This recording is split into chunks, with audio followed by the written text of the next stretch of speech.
alrighty, here's the K1 review. Damn.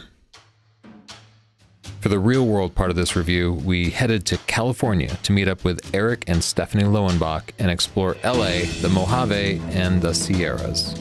Even months after the release of this camera, Pentax hadn't fulfilled their promise to loan us one. So a very generous subscriber, Vladimir in San Francisco, bravely loaned us his brand new camera. I'm Tony Northrup, and this is the Pentax K1.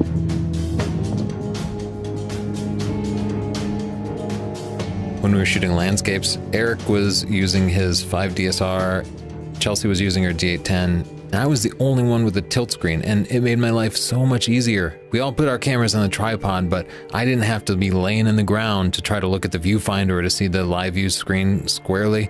It made such a practical difference in the photography, and that kind of feature makes way more of a difference than any little minor bits of noise or resolution we might see.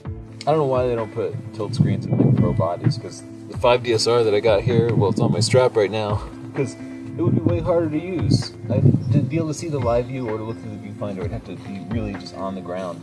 And this I can flip up and see really easily, and it actually helps you get better pictures because you can more carefully compose everything when you can see the screen clearly.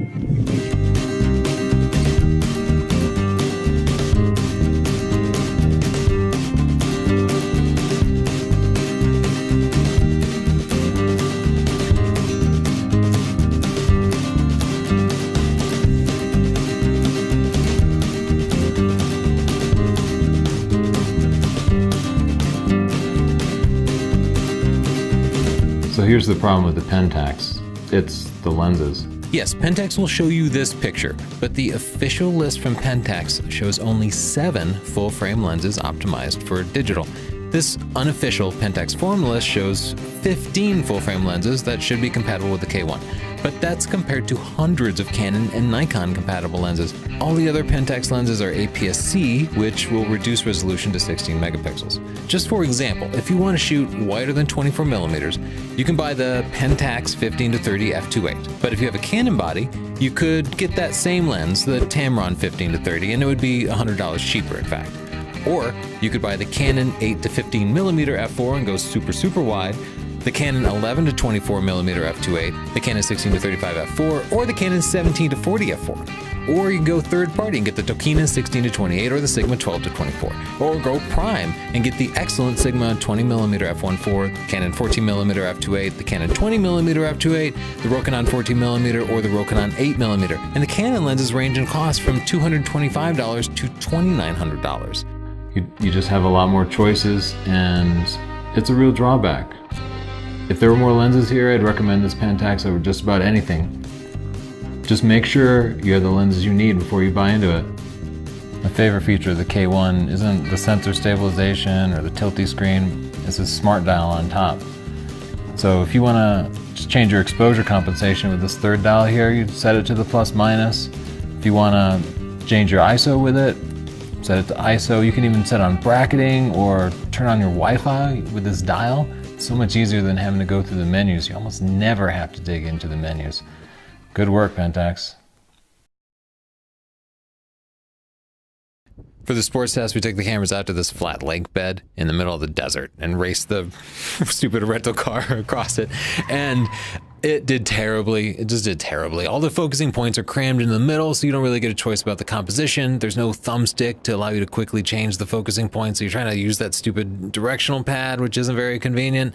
The focusing system is slow and gets kind of a low percentage of tracking shots in focus. When you're shooting JPEG, you can buffer about 25 shots before the camera starts to buffer. Once you actually get those 25 shots, it takes a full 30 seconds to clear the buffer to those slow SD cards. This is when you're shooting to just one card. And so that means that you can get only about 1 shot per second of sustained shooting, which is just way too slow to shoot something like a football or a soccer game.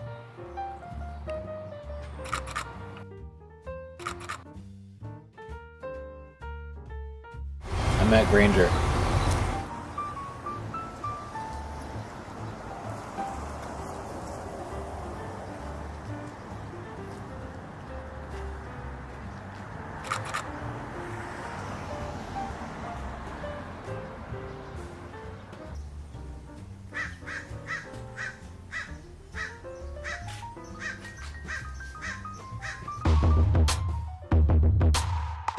Pixel shift. Pixel shift is this technology where it takes the red, blue, and green pixels on the sensor and moves them down and to the side, taking 4 consecutive shots so that every little pixel actually gets the entire range of color information. And we did find in our real world and our test pictures that the images were sharper when we could use pixel shift. But it has a problem. It's stacking 4 separate RAW files together. And the problem with that is things can move between those 4 images. Now, Pentax claims that their software will eliminate any artifacts from movement, but we found it didn't work very well. It still leaves kind of blocky artifacts. Even when you use the special software that they have, Silky Pix, it leaves blocky artifacts that are obvious and picture ruining. So what I tell people right now is use pixel shift, but first take a non-pixel shift picture as a safety shot. That way you have one regular shot in case there's movement or something that screws it up. So you have to be using a tripod to use it, and you also have to take a conventional picture. And when you do want to process those pixel shift pictures, you should probably use Silky Pix, which is the separate app, and it's absolutely terrible. It makes post-processing just a painful and miserable experience. I found the results were okay using pixel shift in Lightroom as long as there was no movement. But if you want to take advantage of that automated movement reduction thing, you'll have to use Silky Pix, which means it will suck. For portraits, the K1 can get good portraits, especially if your style is kind of slow and posed, but I tend to shoot really high-speed portraits with lots of action, so it's like click, pose, click, pose, click, pose. The buffer doesn't keep up with that. Also, the focusing points, again, they're all clustered in the middle of the frame, so I have to do focus and recompose if I want even like a standard portrait composition, which means everything is a little bit out of focus and it's going to be less likely to be perfectly sharp because you have to do the focus and recompose, and it slows you down, and then again the buffer fills up. Also, we found that the Pentax 70-200 f2.8 has the same focus breathing problem at close range, at headshot range, that the Nikon, the Tamron, and the Sigma all have. So it's not really 200 millimeters when you're shooting up close, it's something much shorter.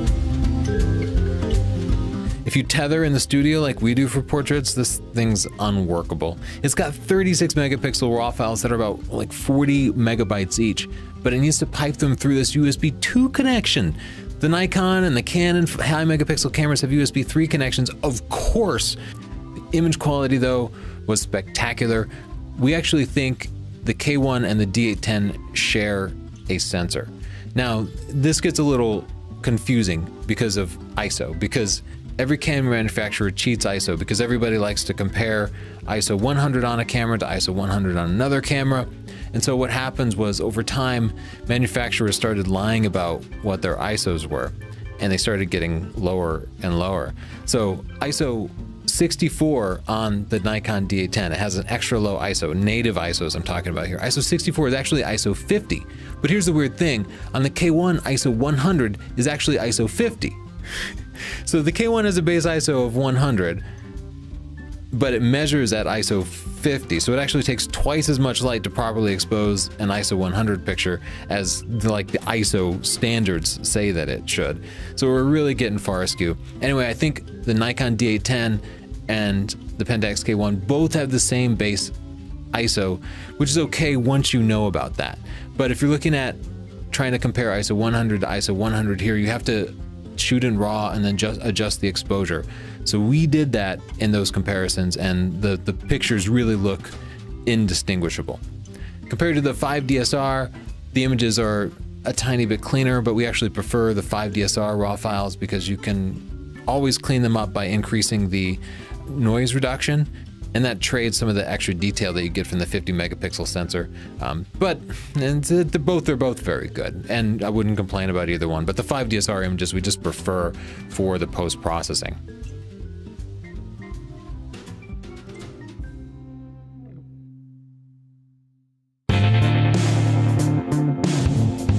The K1 is the only high megapixel DSLR that has Wi-Fi. The Canon and the Nikon don't offer it for some ridiculous reason, but the Wi-Fi is terribly useful. While we were in California, I was constantly in the backseat of the car posting pictures to Instagram and Twitter and Facebook. You should follow me there to see like my current test pictures, whatever I have going on.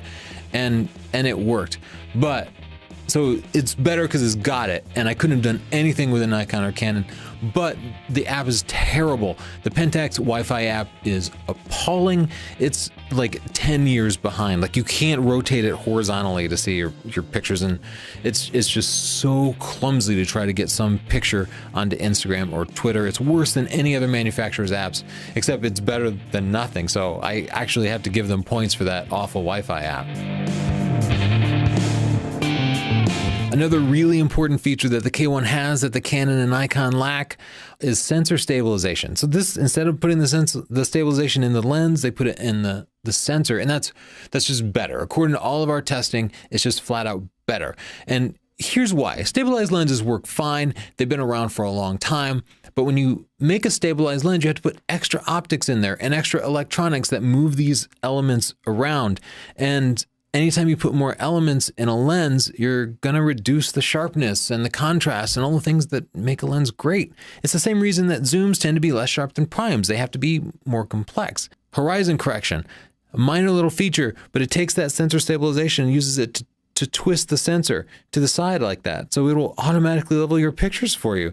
With Astro Tracer, the camera knows where you are using its GPS, and it will rotate the sensor to match the rotation of the stars. That's amazing, right? It's really cool. And it means you can keep the shutter open for a much longer period of time, allowing you to get cleaner images of the night sky. Again, the Pentax limited lens selection means you might not have the lenses that you want for full frame astrophotography. I have to mention the Pentax weather sealing because they're famous for it. I don't know how to see if it's really more weather sealed than the Nikon or the Canon cameras. This camera has a GPS, which the D810 and the 5DSR lack. GPS, terribly useful in just any sort of photography because you can import them into Lightroom and see your images on a map. It makes it easy to find your pictures. If you take a great picture at a spot and you want to return to that spot later, you can look it up and find your way back. Thanks for putting a GPS in there. Dual card slots are so important because memory cards fail. In fact, we had a brand new Lexar Pro 128 gig CF card fail on this trip in the D810. Oh my gosh, this memory card cannot be used. Card may be damaged. Insert another card. I just got done shooting the perfect morning light, but luckily I have 2 cards. Fortunately, we were writing RAWs to both files, so we didn't lose our shots. We would have lost a week of shots. This happens. And if you haven't had a memory card fail, it's just a matter of time. It's going to happen soon. The video capabilities of all these cameras are appalling. They're beautiful. We've been filming in 4K for more than 2 years now, and it makes a huge difference. This camera is 1080p, 30 frames a second. It does not have a touchscreen, which is really important for focusing. So I would not consider it a video camera at all. The autofocus while recording is absolutely appalling. Let's talk about the price. A lot of people are clamoring for this because it's $1,800, which is way cheaper than the Nikon D810, which has the same sensor, $1,000 cheaper, or the Canon 5DSR, which is Canon's high resolution camera. So it's 55% cheaper than the D810 or 100% cheaper than the Canon alternative. It seems like a huge value, right? Especially considering all those extra features. But let's take a look at what it costs once you get that holy trinity of lenses. These are the 15 to 30, the 24 to 70, and the 70 to 200. These are the 3 zooms that everybody kind of gets. With the Pentax, getting that new, you're looking at $6,200. For the Nikon system, you're looking at $6,800. Those are for the Tamron varieties of those lenses. And for the Canon version, you're looking at $7,600. So now that price difference isn't so much. The Nikon is only 10% more expensive, and the Canon system is only 22% more expensive. But if you're buying now, you're definitely buying new stuff for Pentax. And if you care that much about the price, you're probably a bargain shopper. So I would suggest you get used. If you're thinking about getting used, you can get the Nikon D810, the Tamron 15 to 30, the Tamron 24 to 70, and the Tamron 70 to 200 for $4,900. That's cheaper than the Pentax. Even the Canon DSLR with 50 megapixels in that same set of lenses, $5,900. So the Nikon is 21% cheaper than the new Pentax, and the Canon is now 5% cheaper, even though you get access to the entire Canon and Nikon lineups, as well as the benefits that those cameras do have. It doesn't change the fact that for landscapes, I'd still rather have the Pentax K1, even if it ends up costing me a little bit more, because it's more camera. Even though it's a cheaper body and the lenses are more expensive, the tilt screen, all those wonderful functions, the sensor stabilization for landscapes. That made it my camera of choice. For sports, portraits, wildlife, those other things, no, I can't recommend it for those things. Hope it's been useful. Check out my books. That's what helps support this channel. That's how we pay for all this stuff. Thank you, Vlad, for loaning us that camera. If you want to learn how to take great pictures, that makes more of a difference than the gear that you use. Read my book, Stunning Digital Photography. The ebook is $10. The paperback book is $20. Both versions include over 14 hours of video. If you're into post-processing, I have books on Lightroom and Photoshop. Again, both with tons and tons of videos. You can read it, you can watch the videos, or better yet, do both. If you're interested in gear, get my photography buying guide. Tons of information about what focus breathing is and focus calibration and all these other aspects of choosing lenses and bodies. All this stuff is super cheap. I also have a dedicated video training for beginning photographers. Like, subscribe. Thank you. Bye.